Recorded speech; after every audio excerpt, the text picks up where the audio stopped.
Nii, tere tulemast kõigile. Ilusat 4. adventi ja mis oleks tore siis, kui alustada seda jõuluaega kõik koos sellise jõuluhõngulise jumalateenistusega ja tuletada meelde, kes siia maailma tuli 2020 või veel rohkem või vähem aastat tagasi ja miks ta siia tuli ja mis see meie elus, millist rolli see mängib ja mis see tähendab. Ja siia kõige algusesse me tahamegi lugeda piiblit. Te saate kaasa lugeda ja tuletada meelde natukene või killukenegi sellest loost, mis siis kunagi ammu sündis, mis tundub meie jaoks täiesti võõras või midagi kauget, aga ometigi see sündis ja me oleme rõõmsad.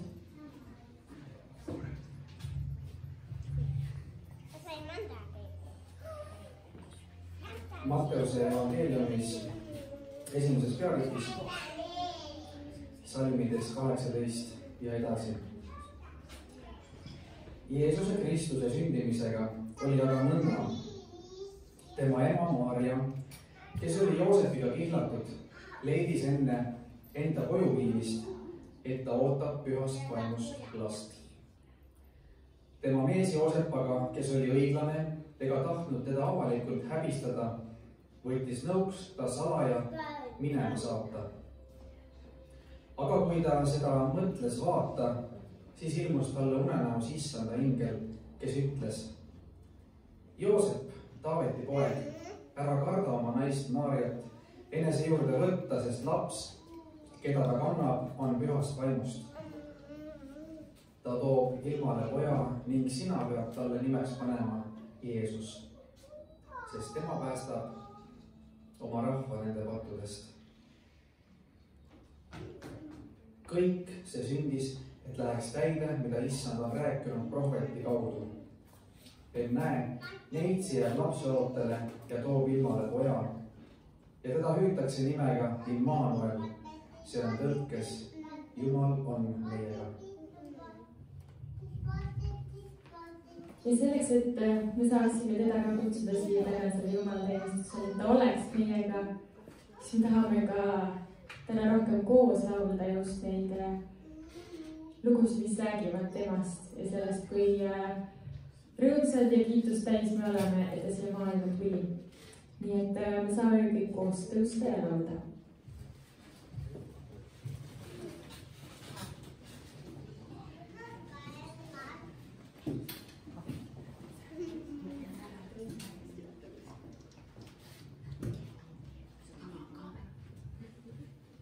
Väga mugav.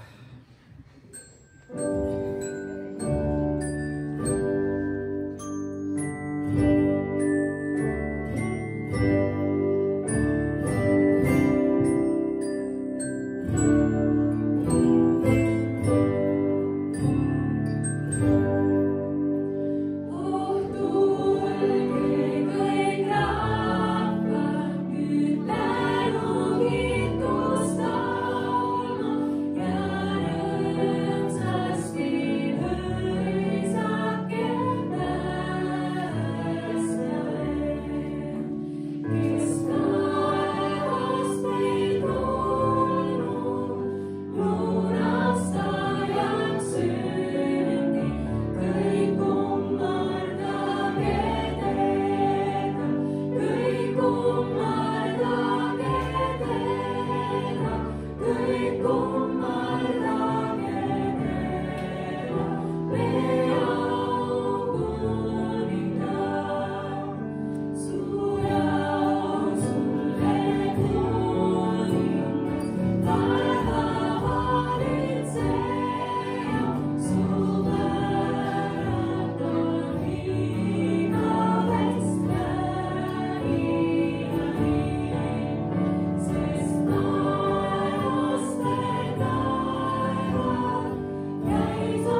kuna meie koguduses on palju lapsi, siis me ei tahtnud ka sellest jumalateenistusest neid kuidagi välja arvata. Seega me tahaksime, me tegelikult tegime juba peaproovi natukene me tahame ka lastega teile laulda midagi ja te võiksite ka kaasa laulda, kui te teate neid sõnu. Nii palju, kui meil neid lapsi on. Ja me laulame tasa, tasa.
Good.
Teile loeti juba Matteuse 1. peatüki 2. poolt. Aga mina tahaksin korra piiluda natukene tahapoole. Ja tegelikult, kui me hakkame võtma seda ajaliselt, siis me liigume veel ja veel ja veel tahapoole terves selles loos. Ja ma loen teile esimese Matteuse 1. peatükist, 1. salmist alates kuni 7. salmini. See on natukene palju ja seda võib-olla natukene raske jälgida, sest seal on palju nimesid, aga proovime vastu pidada. Jeesuse Kristuse, Abrahami poja, Taaveti poja sugupuu. Abrahamile sündis Iisak. Iisakile sündis Jaakob. Jaakobile sündis Juuda ja tema vennad. Juudale sündis Taamariga Perets ja Seera. Peretsile sündis Hesron. Hesronile sündis Aram. Aramile sündis Aminadab. Aminadabile sündis Nahson. Nahsonile sündis Salma. Salmale sündis Rahabiga Boas. Ja Boasele sündis Rutiga Oobed. Oobedele sündis Iisai. Iisale sündis kuningas Taavet. Taavetile sündis Uurja naisega Saalomon. Saamonile sündis Rehabeam. Rehabeamile sündis Abia. Abiale sündis Aasa. Ja nii edasi see lugu läks, kuni me jõudsime Jeesuse isani ja siis sündis Jeesus. Miks ma lugesin teile terve selle rea kummalisi nimesid ja ajaloolisi isikuid? Kui te tunnete piiblit, kui te olete natukene piiblilugusid kuulnud, siis mõningad nimed võib-olla kõlasid sealt väga-väga tuttavalt. Sest piibel räägib nende inimeste lugusid. Seal sees oli ühe prostituudi nimi. Seal sees oli ühe mõrvari nimi ja vägistaja nimi. Seal sees oli nimi ühest naisest, kes oli võõramaailmane, mis Iisraeli ajal oli tohutult kohutav asi, kui sa abielusid kellegiga väljaspoolt oma rahvust. Seal sees oli inimesi, kes tegid kohutavaid asju, kes kannatasid kohutavaid asju. Aga seal nimekirjas oli ka inimesi, kes tegid võrratuid asju, tohutult suuri asju ja vägevaid asju. Ja see oli Jeesuse sünnilugu, sugupuu. Ja selles me võime õppida midagi. Et ka kõige kohutamatest sündmustest, mida meie ise teeme teistele või mida meie kogeme, et tehakse meile, võib sündida midagi head. Jeesus sündis kohutavatest lugudest ja nende kohutavate lugude pärast ja nende jaoks. Ta sündis selleks, et need, kes on teinud kohutavaid asju, kes kahetsevad, võiksid oma elu ümber pöörata. Ta sündis selleks, et need, kes on läbinud kohutavaid asju oma elus, võiksid alustada uuesti. Ta sündis, et olla valgus, et olla lootus, et olla armastus kohtades, kus võib-olla armastust ei ole kunagi kogetud, kus valgust ei ole kunagi nähtud ja kus lootus oleks justkui olematu. Meil kõigil on elus erinevaid hetki, erinevaid kogemusi, erinevaid sündmusi. Vahest oleme meie teinud kellelegi haiget ja vahest on keegi teinud meile haiget. Vahest meie muretseme asjade pärast, mida me ei tea, kas meil on võimalik kontrollida. Ja vahest me muretseme nende asjade pärast, mis on juba sündinud ja me ei saa neid kuidagi tagasi keerata. Ja me mõtleme, et nüüd ongi kõik. Mis me siis nüüd teen? Siit ei saagi enam midagi kuidagi paremaks minna. Ja siis sündis Jeesus. Ja samamoodi meie elus kõige raskematest, kõige pimedamatest kohtadest, nendest muredest ja nendest väljakutsetest, mis meie elus, mille ees me seisame, nendest võib tulla midagi head. Sinust võib tulla midagi head. Sinust võib tulla lootust. Sinust võib tulla armastust. Sinust võib tulla valgust. Ja jõuluaeg on üks nendest aegadest, mis meenutab meile tegelikult seda. Me näeme, kuidas kõige pimedam aeg, reaalselt jõulud on Eestis kõige pimedam hetk. Kõige lühem päev, kõige pikem öö, kõige pimedamal ajal tärkavad valgused, mis muidu võib-olla niimoodi silma ei paistagi. mis muidu võib-olla üldse põlema ei pandagi. Ja selle kõige pimedamal ajal me ometi tunneme kuidagi kõige rohkem valgust. Me tunneme kõige rohkem soojust ja kõige rohkem armastust, kuigi väljas on külm ja tundub, et inimesed on kauged ja kõledad ja ilmad on pimedad, siis ometigi selle keskel on lootus ja ilu ja armastus. Ja ma loodan, et täna selle 4. advendil, kui me selle teenistusega ka edasi läheme, et me võiksime kõik tunda seda Jeesuse lootust, armastust ja soojust ja teada, et me ei pea muretsema. Me ei pea kartma neid raskeid hetki, mis meie elus on olnud, neid halbasid tegusid, neid valusaid kogemusi, neid väljakutseid, mis meil on olnud. Sest ka kõige halvemast asjast võib tulla midagi head. Ja kõige kurjemast kohast ometigi sündis Jeesus.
avatseva palvelaulu, mis räägib sellest, kuidas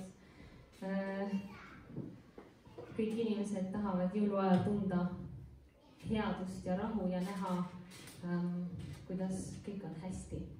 Aga kahjuks me teame, et kõik inimesed ei saa alati seda tunda, kuigi see on nagu jõuluaeg, kui ta on siuke aeg, kus alati loodetakse, et nagu, et me saame kokku ja sellepärast mulle see laul meeldib ka, et see ongi nagu selline või see on selline nagu igatsuse laul.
elas kord üks kuningas ja selle kuningal oli üks väga-väga hea sõber. Ja nad tegid kõike koos. Aga kuningat natukene häiris see, et see sõber oli kogu aeg tohutult positiivne. Kuningas ikka kippus natukene siin virisema ja seal nagu nägema asju kehvast küljest, aga see sõber, ükskõik mis juhtus, tema ikka ütles, et küll on hea. Ja üks päev nad läksid koos jahile ja nagu ikka nad jahil käisid, sõber oli see, kes kuningal püssi laadis ja kui kuningas midagi nägi, siis hüüdis püss ja sõber andis püssi ja tema lasi. Ja niimoodi nad olid juba natuke aega metsas olnud, kui üks hetk kuningas hüüab püss, sõber annab püssi, kuningas laseb ja midagi läheb valesti. Ja see püss, kes siis annab mingi tagasilöögi, igal juhul see kuningas jääb oma pöidlast ilma.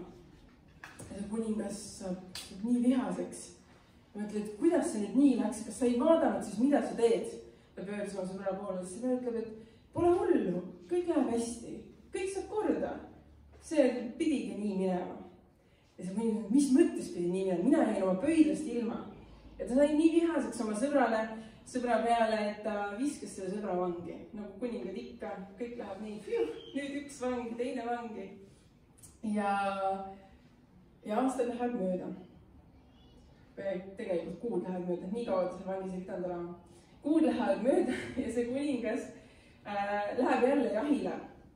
Ja jahil olles ta läheb reisib natukene kaugemale, kui ta tohiks minna. Ja ta satub alasse, kus valitsevad kannibalid. Ja need kannibalid püüavad kuninga kinni, söövad ta köiegi kinni ja panevad juba lõkke äärde valmis ja hakkavad tuld ehitama.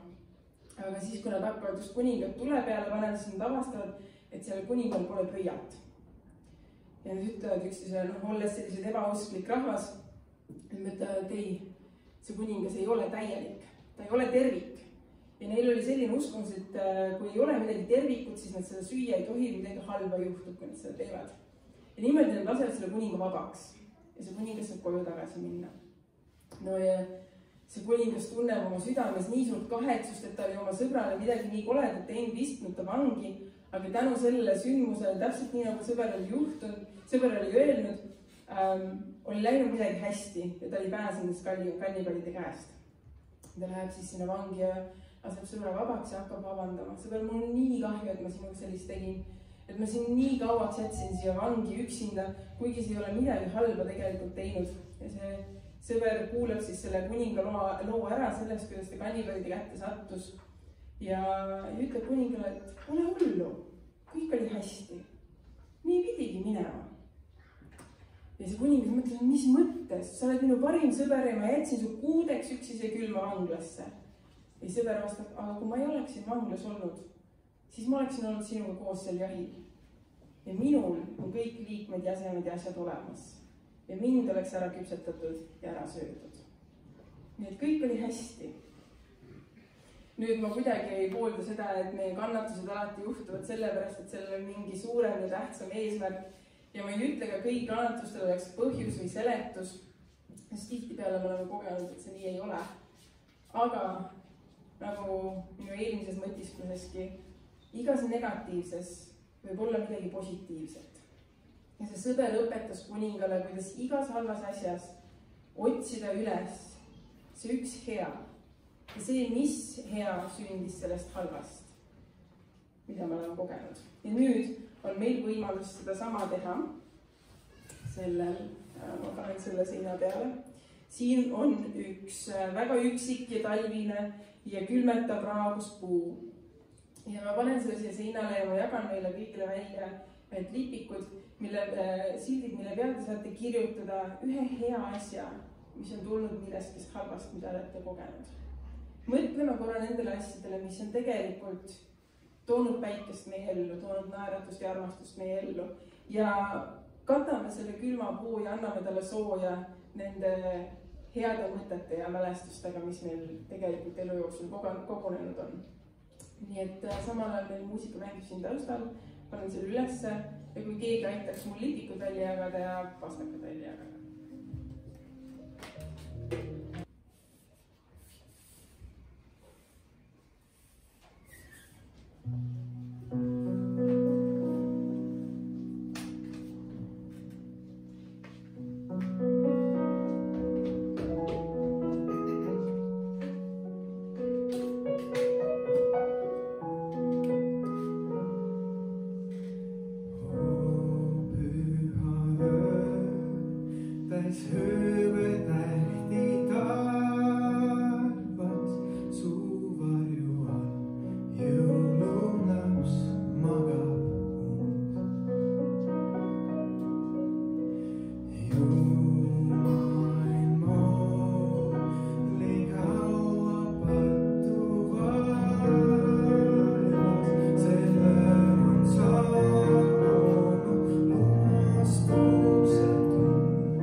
ja ongi meie pisike jõulutunnike jõudmas lõpule. Nii suur õnn ja rõõm ja kiitus on südames kõikidest nendest annetest, mis Jumal meile on andnud ja sellest sõnumist, mis ta meile on andnud. Ja ma tahan siia lugeda paar salmi veel lõpuks Luuka evangeeliumist. Luuka evangeelium 2. peatükk ja 13. salmist. Äkitselt olid koos ingliga taevased väed Jumalat kiitmas. Au olgu Jumalale kõrges ja maa peal rahu inimestest hea meel. Need salmid ütlevad minu jaoks kõik, mis sellel ööl toimus, mis juhtus, mida tundsid või mis sündis Karjaste südames, mis toimus Joosep ja Maarja südames. Ja sellepärast me tahame seda õhtut lõpetada koos teiega lauldes ja lauldes sellest suurest aust ja lausa visata seda Jumala poole. Seega me saame tõusta koos ja laulda.